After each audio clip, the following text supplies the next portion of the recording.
G'day guys, following on from our last video about coil conversions, which we just touched on chassis extensions a little bit, we've now decided to do a video specifically on chassis extensions for you.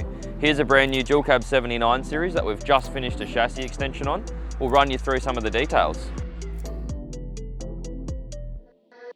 How do we do it? Okay, so first we cut the chassis. So we cut the factory chassis in half, we spread it apart.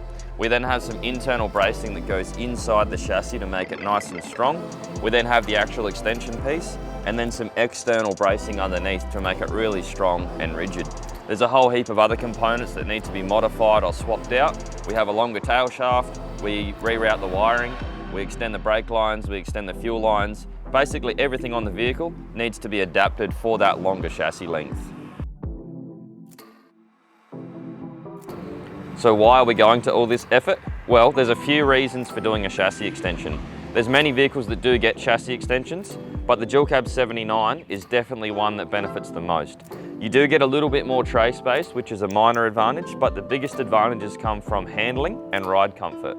From factory, as I mentioned, that wheel is pretty much up behind the cab. So all of the weight put on the tray, which is where majority of your weight is going to be on or behind that rear axle.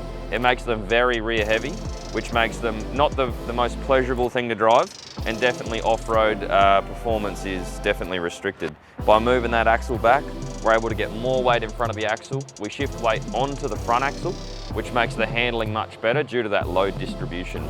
There is also advantages to the ride comfort. Because of that longer wheelbase, we do find they get a smoother ride regardless of what suspension setup you got. Now, because this one is our standard 300mm extension, we're still using the factory rear end of the chassis. We're just pushing it back 300mm and adding that extension piece in. We've got our standard chassis extension. We do have coil conversions for the rear.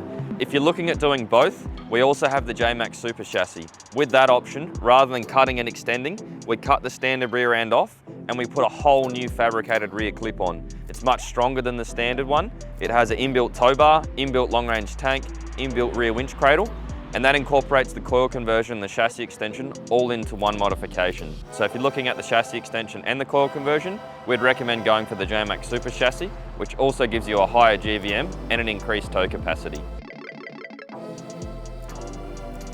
In regards to pricing and engineering, there's quite a few different options and variables. Depends if we're doing it pre-rego or post-rego, depends on exact vehicle model, depends on if we're doing it in conjunction with a GVM upgrade or suspension or just the chassis extension by itself. Regardless, we can handle the engineering for you, whether it be pre or post. A standard 300mm extension like this one, drive in, drive out, you're looking at around 8 grand roughly. If you'd like any more info or if you'd like to get a quote for your specific vehicle, feel free to touch base with our sales team or jump on our website.